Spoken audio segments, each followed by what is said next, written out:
चाहत की परिभाषा है, ये मिटती मानवता की आशा है, ये सृष्टि की शक्ति का वरदान है, ये अवतार नहीं है, ये इंसान है शक्तिमान।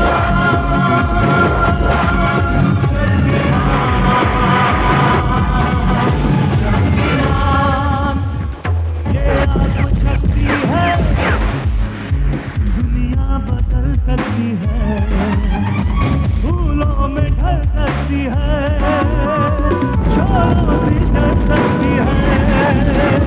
होता है जब आदमी को अपना ज्ञान कहलाया वो शक्तिमान,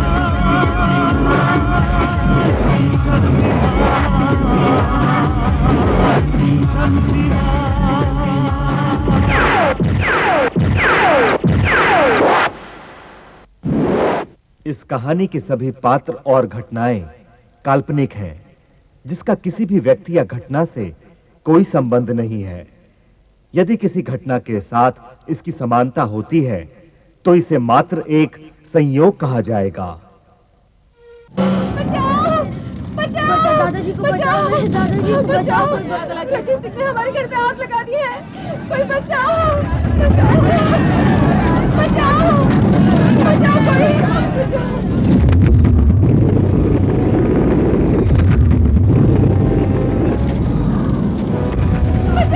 बचाओ! कोई बचाओ! समीना बहन, ये आग कैसे लगी? शक्तिमान के पिता रंजीत सिंह ने ये आग लगाई है। उसके छूते ही सारी चीजें जलने लगती है।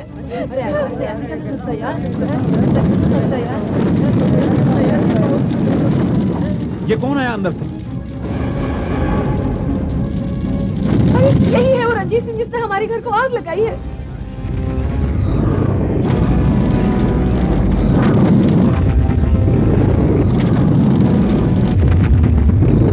अरे इसके छूने से सचमुच आग लग गई।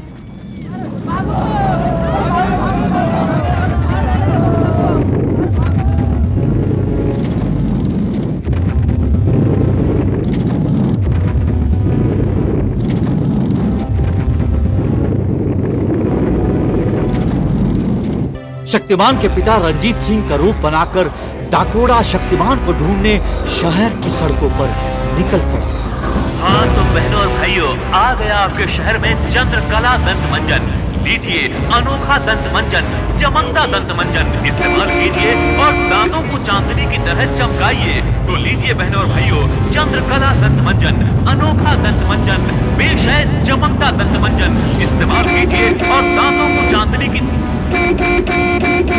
अबे सुनाई नहीं देता क्या? बहरा हो गया क्या?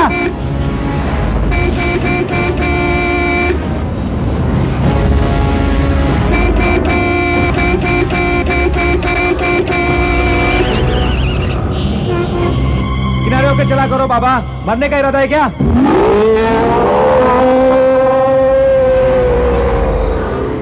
मरने नहीं, लोगों को मारने आया हूं। इस तरह से शक्तिमान को बुलाने के लिए रंजीत सिंह बना डाकोड़ा जगह जगह पर आग फैलाने लगा।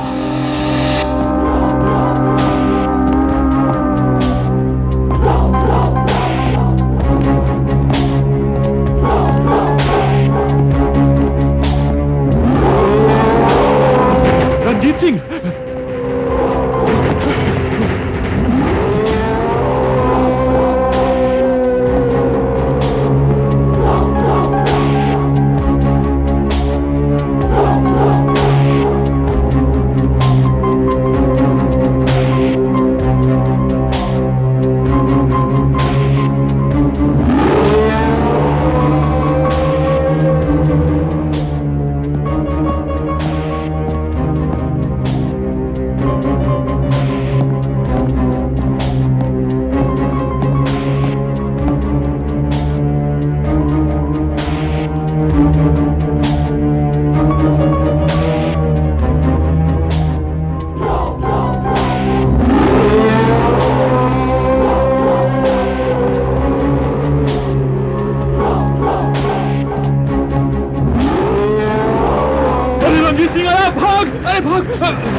वो तो पेट्रोल पंप की तरफ बढ़ रहा है।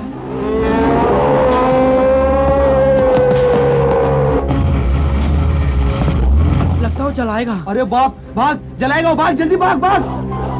अरे ये तो रंजीत सिंह है, भागो भागो भागो भागो भागो भागो भागो भागो भागो।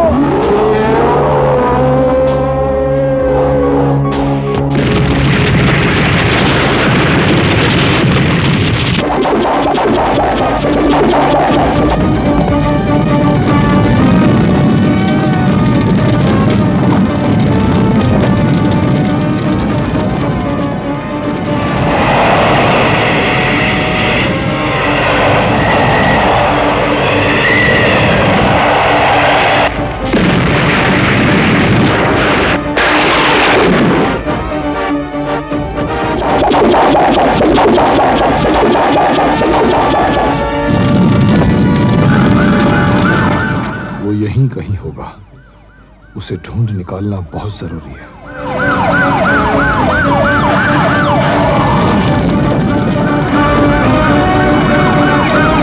सारे शहर में आग लगा रहा है ये, मुझे उसे ढूंढना होगा, ढूंढना होगा।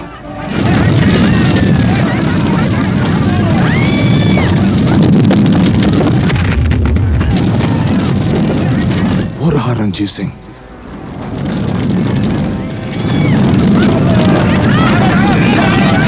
मगर ये खंडहर की तरफ क्यों जा रहा है?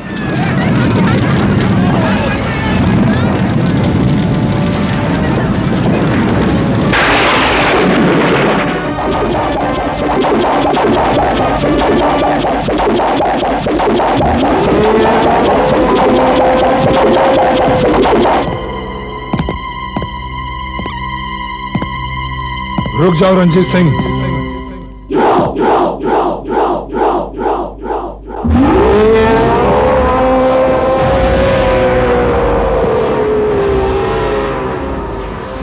अपने पिता को नाम लेकर नहीं पुकारा करते बेटे।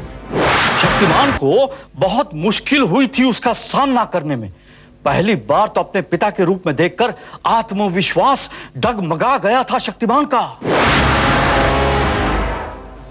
अपने पिता के गले नहीं लगोगे बेटे। आपकी शक्ल मुझसे मिलती है, इसका मतलब यह नहीं कि आप मेरे पिता हैं। हमारी शक्ल तुमसे मिलती है। क्या ये इस बात का सबसे बड़ा सबूत नहीं कि हम ही तुम्हारे पिता हैं? हाँ बेटे, हम ही तुम्हारे पिता हैं।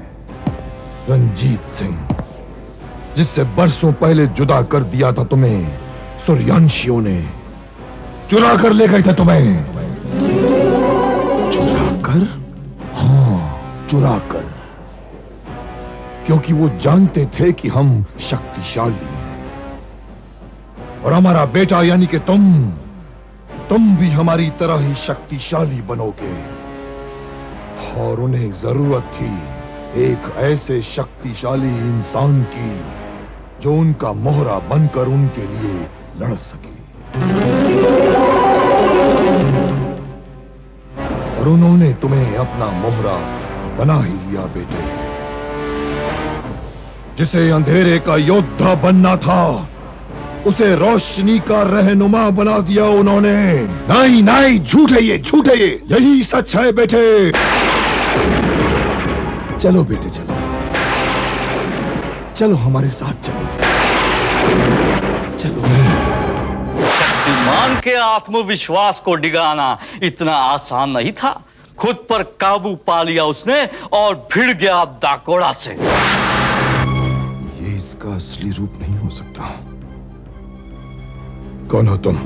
हम तुम्हारे पिता हैं बेटे, रंजीत सिंह। नहीं, ये तुम्हारा असली रूप नहीं हो सकता। तुम रंजीत सिंह नहीं हो सकते। तुम रंजीत सिंह नहीं हो सकते।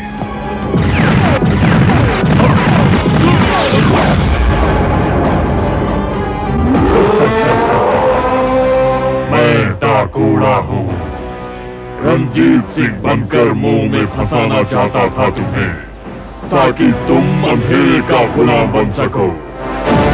लेकिन तुम मेरे चंगुल से नहीं बच पाओगे।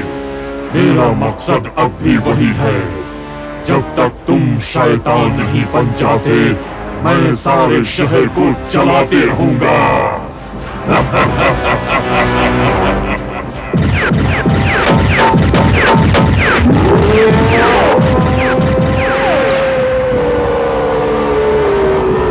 तुम्हारी इन शक्ति किरणों का मुझ पर कोई असर नहीं होगा शक्तिमान।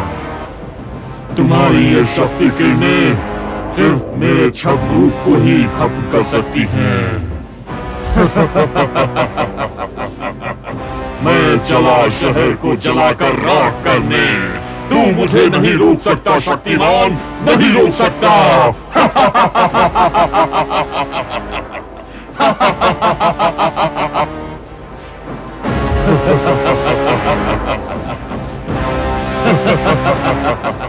ठगोड़ा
लेकिन दाकोड़ा इतनी आसानी से काबू नहीं आ सकता था, इसीलिए शक्तिमान ने उसे खत्म करने के लिए नाइट्रोजन गैस का इस्तेमाल किया।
थी शक्तिमान और डाकोडा की कहानी।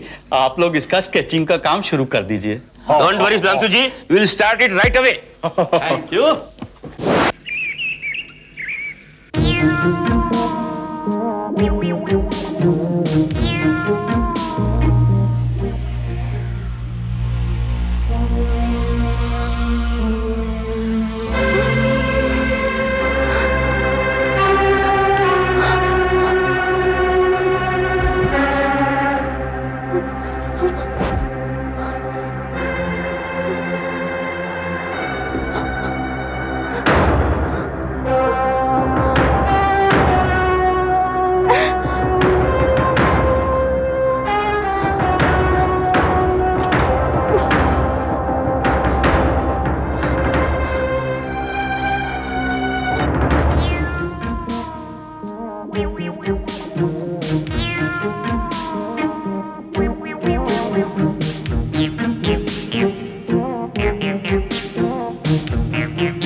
कहाँ आकर फंस गए हम लोग। मेरा तो सर दर्द करने लगा है। सर दर्द? ला, मैं तेरा सर दबा देता हूँ। अरे अरे, सर दर्द भगाने का एक आसान तरीका मैं तुझे बताता हूँ। ला, अपना हाथ मेरे हाथ में दे। अरे देना, अब मेरी आंखों में आंखें डालकर थोड़ा गौर से देख। अबे, ऐसे थोड़ी होता है। अरे तू चुप कर, देखता नहीं, मैं इलाज कर रहा हूँ।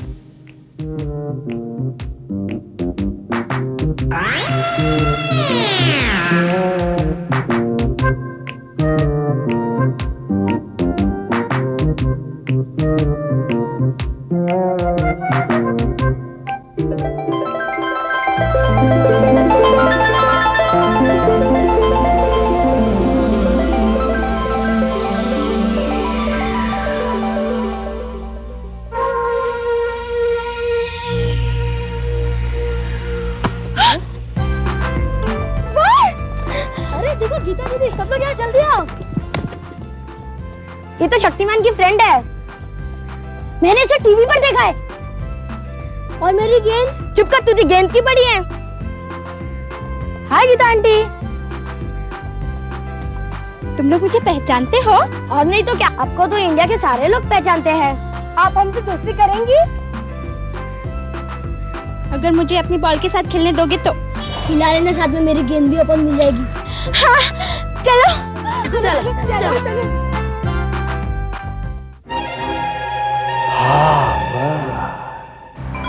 क्या हुआ साहब, चेहरे पर 12 क्यों बजे हैं?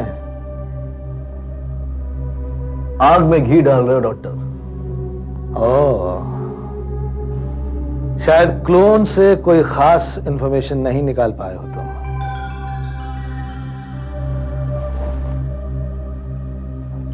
उसने मुझे कुछ नहीं बताया।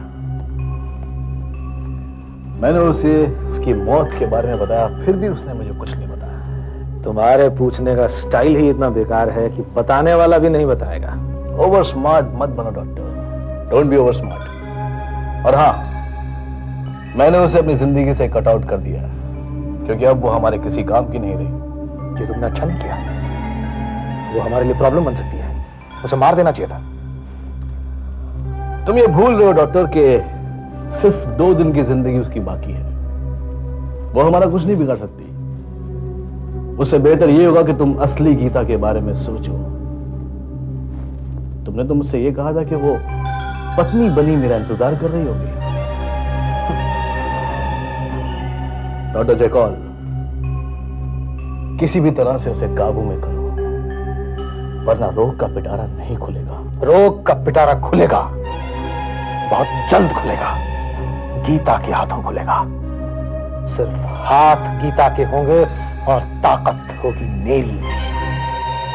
बस तुम देखते जाओ। गीता कहाँ है? अपने कमरे में। चलो उसके पास। चलो।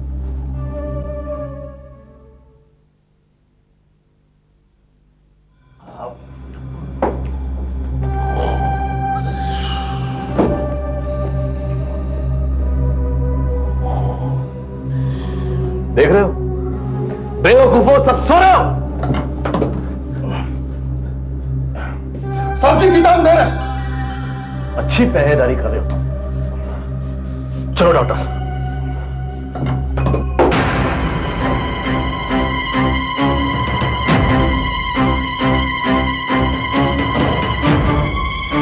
नहीं है यहां। बेवकूफो, खड़े खड़े मेरा मुंह क्या देख रहे हो? ढूंढो उसे। ढूंढने की जरूरत नहीं है साहब, गीता भाग चुकी है। Damn it! ये सब कुछ तुम लोगों की वजह से हुआ है। तुम लोग यहाँ पर पहरेदारी कर रहे थे कि सो रहे थे? मैंने ये सो रहा था पहले। मैंने पहले बिस्तर सोया। Shut up! चुप हो जाओ तीनों। जाओ जाकर ढूंढो उसे इस बंगले के बाहर, चारों तरफ जाकर ढूंढो उसे। किसी भी हालत में मुझे गीता मिलनी चाहिए। Go now! Head! सबकी धरे पर पानी फिर जाएगा। अगर गीता नहीं मिली तो मिलेगी वो, किसी भी हालत में मिलेगी वो डॉक्टर। इस बंगले से ज्यादा दूर नहीं गई होगी वो।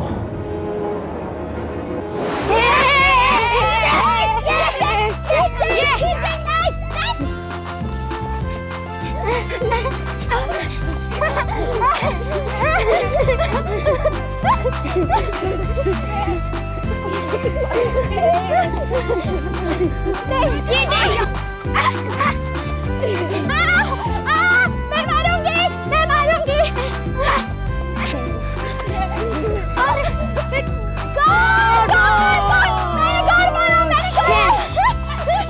आंटी, आंटी आप तो बहुत अच्छा खेलते हो। आंटी, बाप, मैं आंटी हूँ क्या? बुद्धू, वो दीदी है। बहुत मजा आया दीदी आपके साथ खेल के। मुझे भी दीदी, आप रोज आओगे खेलने? हाँ, मैं रोज आऊंगी खेलने। ठीक है दीदी, कल मिलेंगे। अब हम बाय बाय। नहीं नहीं नहीं, हम लोग थोड़ा और खेलेंगे, थोड़ा और प्लीज प्लीज। नहीं दीदी, मेरी मम्मी गुस्सा करेगी, आपकी मम्मी भी गुस्सा करेगी। हम भी अपने घर जाते हैं, आप भी अपने घर जाइए। हाँ, मुझे भी अपने मम्मी पापा के पास जाना है, लेकिन मैं कैसे जाऊंगी? मैं घर का रास्ता भूल गई। क्या आप अपने घर का रास्ता भूल गई हैं? दीदी आप तो बहुत पॉपुलर हो, आपको तो सब जानते हैं। आपको यहाँ पे बहुत रिक्शे वाले मिलेंगे, आपको तो कोई भी छोड़ देगा घर पे। ठीक है दीदी, हम जाते हैं। बाय दीदी, बाय दीदी, बाय दीदी। सब चले गए, अब मैं क्या करूं?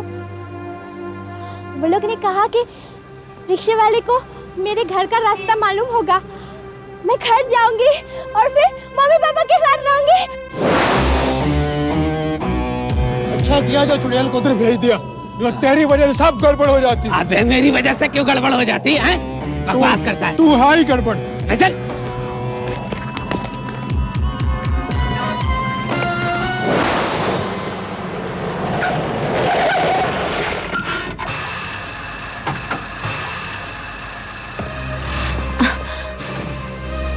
सिर्फ 2 दिन बचे हैं मेरी जिंदगी के।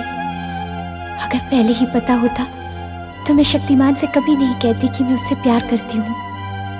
लेकिन मैं शक्तिमान को साबित करके रहूंगी कि मैं उसे उतना ही चाहती हूँ जितना कि गीता। सुनिए, यहाँ से शहर कितनी दूरी पर है? शहर तो यहाँ से बहुत दूर है मैडम। वहाँ जाने के लिए कोई गाड़ी मिलेगी? आगे रिक्शा मिलेगा, उससे आप शहर पहुँच सकती हैं। Thank you. रिक्शा आएगा, रिक्शा आएगा, मैं घर जाऊंगी। रिक्शा कब आएगा?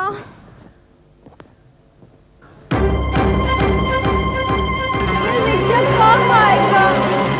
ये तो असली गीता विश्वास है, जिसके अंत से मैं बनी हूँ। लेकिन ये यहाँ क्या कर रही है? आएगा गीता। आशा है आपको आज की कहानी का मुख्य भाग पसंद आया होगा। हम चाहते तो आपको आगे की कहानी भी दिखा सकते थे, पर चूंकि हमने आपसे यह वादा किया है कि हम शक्तिमान में मनोरंजन के साथ साथ एजुकेशन भी प्रदान करेंगे, इसलिए हम इस कहानी का आगे का भाग अगले एपिसोड के लिए छोड़कर अब शुरू करना चाहते हैं अपना वही भाग, body is temple, few minutes पर शक्तिमान, शरीर मंदिर है, चंद पल शक्तिमान के साथ। है शरीर अपना एक मंत्र रखो इसका ध्यान, तब जाकर तुम बन सकते हो एक दिन शक्तिमान।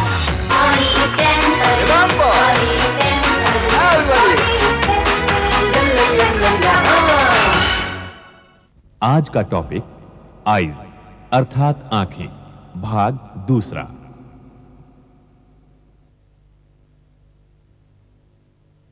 हरी हरी सब्जियां, लौकी और ककड़ियां, हरी हरी सब्जियां, करेला और ककड़ियां, हरी हरी नमस्ते। नमस्ते अरे नमस्ते, नमस्कार, पधारिए पधारिए। गंगाधर रो रहे हो? अरे यही तो विचित्र विडंबना है बंधु, कट रहा है प्याज और रो रहा है काटने वाला। अच्छा, आज करेले की सब्जी बना रहे हो? अरे बंधु, आप ही ने तो कहा था कि करेला खाने से आंखों की ज्योति बढ़ती है, क्यों ज्योति? हाँ। परंतु हमें आप लोगों से शिकायत है। कौन सी? आप लोग हमें उस दिन रुकावट के लिए खेत ये भी कहे बगैर चले गए पूजा का जन्मदिन मनाने। ऐसे जन्मदिन मनाया आप लोगों ने? हाँ। अच्छा गंगाधर, तुमने कभी अपना जन्मदिन मनाया है? हमने अपना जन्मदिन तो कभी नहीं मनाया, परंतु हमने सैकड़ों रूठे लोगों को जरूर मनाया है। ऐसे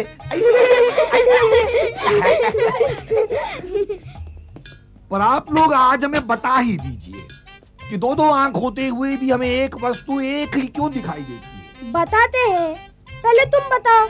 आंखों की रोशनी में और बिजली की रोशनी में क्या अंतर है? आंखों की रोशनी में और बिजली की रोशनी में क्या अंतर है? हाँ। कोई अंतर नहीं है, कोई अंतर नहीं है, कोई अंतर नहीं है। अब देखो, बिजली की रोशनी के लिए एक बटन होता है। अब देखो, वो बटन को हम बंद कर दें तो अंधेरा ही अंधेरा हो गया, और उस बटन को हम चालू कर दें तो अंधेरा गायब, उजाला ही उजाला हो गया। वैसे ही आंखों के लिए ये पलकें होती है ना, वो बटन होती हैं, बटन। पलकों को बंद करें, बंद करो पलकें। हाँ। अंधेरा हो गया ना। हाँ। अब पलकों को खोलो, देखो उजाला आ गया। अरे हाँ। एक और समानता है बंधु। कौन सी?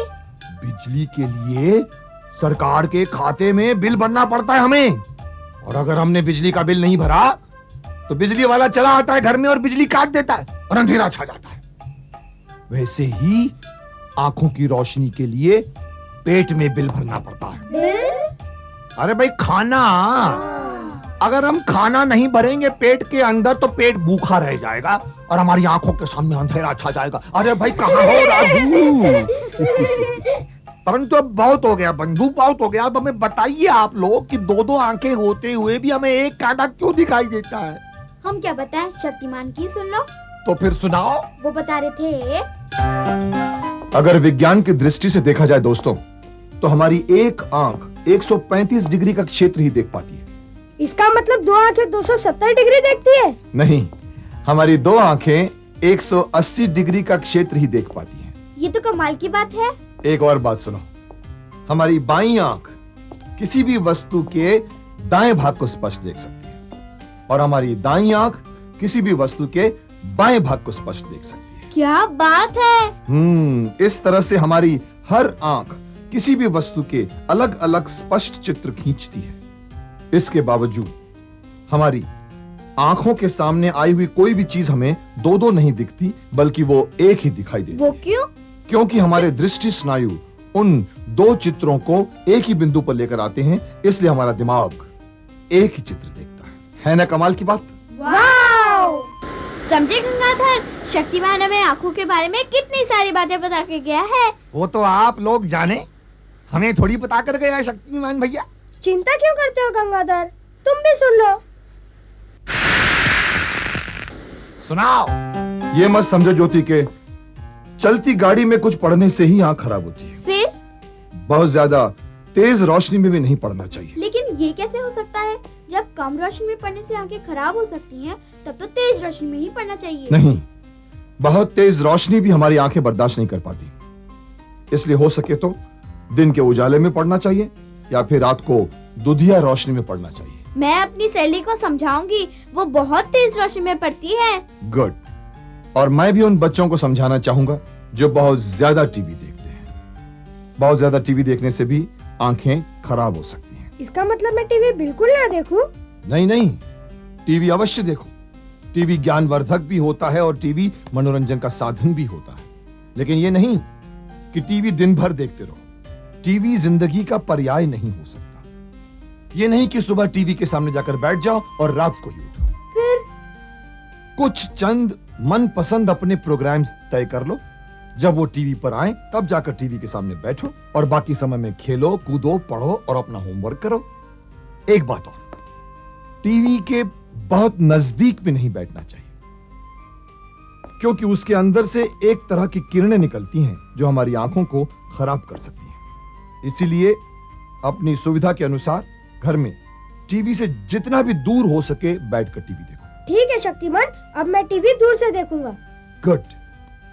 और जिस कमरे में टीवी आप देख रहे हैं उस कमरे की सारी बत्तियां बंद मत कीजिए। हो सके तो कुछ बत्तियां ऑन रखिए। बेहतर यही होगा कि टीवी के पीछे छोटी सी बत्ती जलाकर रखिए। इससे आंखों पर जोर कम पड़ता है। और हां, पढ़ने के लिए भी दूरी तय करनी चाहिए। लेकिन किताब से तो कोई हानिकारक किरणें नहीं निकलती हैं। किताब में कोई हानिकारक किरणें नहीं होती, परंतु किताब को आंखों से सटाकर नहीं पढ़ना चाहिए, इससे आंखें खराब होती हैं। किताब और आंखों के बीच में कम से कम 1 या 1.5 फीट का अंतर होना चाहिए। अच्छा अच्छा शक्तिमान, बता सकते हो सिनेमा हॉल में दर्शक तो एकदम अंधेरे में बैठे रहते हैं, फिर भी पर्दे पर फिल्म बिल्कुल साफ नजर आती है, ऐसा क्यों? वो इसलिए नेहा कि हमारी आंखें सिर्फ और सिर्फ वही देख सकती हैं जिस पर प्रकाश की किरणें पड़ती हैं। किसी भी चीज को देखने के लिए आंखों पर प्रकाश का पड़ना कोई जरूरी नहीं होता। अच्छा, परंतु हम तो उन चीजों को भी देख लेते हैं जिन पर प्रकाश नहीं पड़ता। क्यों झूठ बोलते हो गंगाधर? तुम अंधेरे में कैसे देख लेते हो? हम देख लेते। कैसे कैसे कैसे? सपने में। तुम हमेशा ऐसी ही बातें करोगे। अब आगे सुनो जो शक्तिमान ने हमें बताया है। बताओ। बच्चों, लगातार सीधा प्रकाश अगर हमारी आंखों पर पड़े तो वो हमारी आंखों के लिए हानिकारक होता है। इसीलिए पढ़ते वक्त ख्याल रखो कि बिजली की रोशनी या सूरज की रोशनी आंखों पर ना पड़े। फिर कहाँ पड़े? बिजली की रोशनी पुस्तक पर पड़े, और हो सके तो हमारे पीछे से पड़े और हमारी बाईं ओर से पड़े तो बहुत बेहतर है। और अगर सूरज की रोशनी हो तो वो छन कर आए। क्यों गंगाधर, क्या कहना है इस बारे में? भैया, आपके शक्तिमान भैया 100% सही फरमाए हैं। किसी भी वस्तु को ठीक तरह से देखने के लिए उस वस्तु पर प्रकाश पड़ना चाहिए, आंख पर नहीं। अब आप लोग हमारे इस कैमरे के संचालन को ही देख लीजिए। इसमें क्या होता है? इसमें हम बताते हैं ना क्या होता है। देखो, जब कैमरा किसी वस्तु की फोटो खींचता है ना तो वो हमारी आंख की तरह काम करता है। जरा ठीक से समझाओगे? अवश्य समझाएंगे ना। जब आपके शक्तिमान भैया समझा सकते हैं तो हम तो ठहरे पंडित गंगाधर विद्याधर मायाधर ओंकारनाथ शास्त्री। हम तो उससे भी अच्छी तरह समझा सकते हैं। तो समझाओ ना। तो सुनिए। हाँ। जब कैमरा किसी वस्तु की तस्वीर खींचता है ना, जैसे कि समझ लो कि इस पुस्तक की तस्वीर खींच रहा, तब खींचता है ना तो प्रकाश जो है ना वो प्रचुर मात्रा में इस पुस्तक पर पड़ना चाहिए, इसके लेंस पर नहीं पड़ना चाहिए। यदि लेंस पर अधिक मात्रा में ऊपर से प्रकाश अगर पड़ा ना तो ये फोटो है ना खराब हो जाएगा। उसी तरह आंखों पर ज्यादा रोशनी पड़ जाने से आंखों में गड़बड़ी पैदा हो जाती है ना? समझ गई मैं। वाह गंगाधर, तुम तो तेज होते जा रहे हो। अरे भैया, ये तो कुछ भी नहीं है, हमारे पास तो जानकारी का भंडार पड़ा हुआ है। सुनिए, हम और बताते हैं आपको। हाँ, पहले शक्तिमान से तो समझ लो, फिर जो बचेगा वो तुम समझा देना। हाँ ठीक है। बताइए शक्तिमान भैया ने और क्या बताया आपको? हाँ, एक बात और, जो लोग बहुत पढ़ाई लिखाई का काम करते हैं उनकी भी आंखें खराब हो सकती हैं। कमाल है, नहीं पढ़ो तो रिजल्ट खराब और पढ़ो तो आंखें खराब।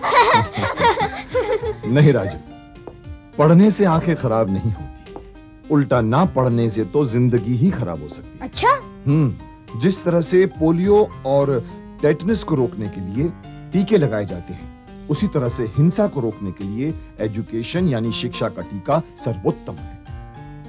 What? I mean, education is the best vaccine for violence.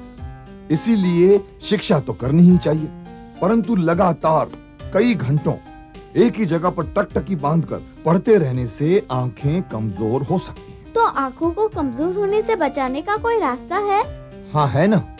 ऐसे लोगों को चाहिए कि अपना काम हर घंटे बीच में रोककर 5-10 मिनट के लिए अपनी आंखों को आराम दे। शक्तिमान, मैं अपनी आँखों को खूब आराम देता हूँ। अच्छा, वो कैसे? वो ऐसे कि जब मास्टर जी क्लास में समझाते हैं तो मैं अपनी आंखें बंद करके सो जाता हूँ। और तुम्हें सोया देखकर तुम्हारे मास्टर जी का क्रोध जाग पड़ता होगा, है ना? बिल्कुल जागता है। जब मास्टर जी इसे छड़ी जमाकर चिल्लाते हैं, आ राजू आंखें खोल और बाहर जाकर मुर्गा बांध। अगर तुम राजू पढ़ाई के वक्त सोओगे तो जिंदगी भर रोओगे। ये तो मुर्गा बनने का नाम सुनते ही रोने लगता है। ज्योति, सोने की बात पर याद आया कि कई बच्चे बिस्तर पर लेटे लेटे ही पढ़ते हैं। ये बहुत गलत बात है। बच्चों लेटकर पढ़ने से आंखों पर बहुत बुरा असर पड़ सकता है। गंगाधर, बिस्तर में सोते हुए भी नहीं पढ़ना चाहिए। हाँ, इससे आंखें खराब भी हो सकती हैं। हाँ। हमें तो केवल इतना ही पता है कि क्लासरूम में पढ़ते पढ़ते नहीं सोना चाहिए, वरना मास्टर जी का दिमाग खराब हो सकता है। क्यों राजू? गंगाधर, मैं अब क्लास में नहीं सोता। मैं हरी हरी सब्जियां खाता हूँ, उससे मुझे नींद नहीं आती। अच्छा, हरी हरी सब्जियों का ये भी फायदा है? हाँ, शक्तिमान हमें हरी हरी सब्जियों और फलों के फायदे बता रहा था। बताऊं? हाँ हाँ बताइए ना, हम तो कब से कह रहे हैं कि बताइए, बताते नहीं आप। ज्योति मैडम, शक्तिमान भैया ने जो ढेर सारी सब्जियां दी थी ना, वो सारी बहुत अच्छी तरह से बना कर रखा हूँ। चलिए चलिए जल्दी खाने के लिए, नहीं तो ठंडी हो जाएगी। अरे परंतु रुको तो सही। अरे हमें हरी हरी सब्जियों के पूरे फायदे तो बताते जाओ। बाद में। अरे परंतु यहाँ भी तो हम हरी हरी सब्जियां बना रहे हैं, यहाँ खाते जाओ आप लोग। वो भी बाद में। और शक्तिमान का मंत्र भी बाद में। सब कुछ बाद में। अभी हम चले ताजी ताजी सब्जियां खाने। ये लगता है आंख के बारे में शक्तिमान का मंत्र जानने के लिए आपको अब एक और एपिसोड का इंतजार करना पड़ेगा। परंतु निराश मत हो ये बंधु, हम है ना, हम पंडित गंगाधर विद्याधर मायाधर ओंकार नाथ शास्त्री। शक्तिमान का मंत्र रहने दीजिए, हम आपको आंख के ऊपर अपना मंत्र सुना देते हैं। सुनेंगे आप? तो सुनो। आंख है तो जहान है, वरना सब कुछ सुनसान है। सामने भैंस खड़ी हो या सुंदरी, ठीक से नहीं दिखाई दे तो दोनों ही समान है।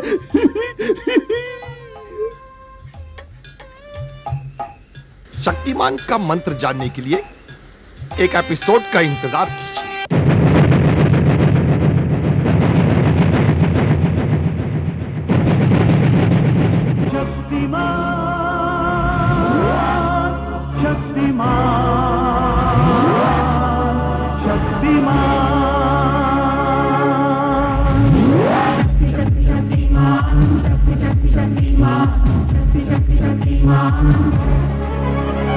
अद्भुत अदम्य साहस की परिभाषा है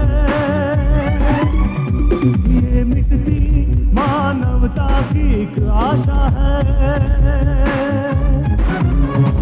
ये सृष्टि की शक्ति का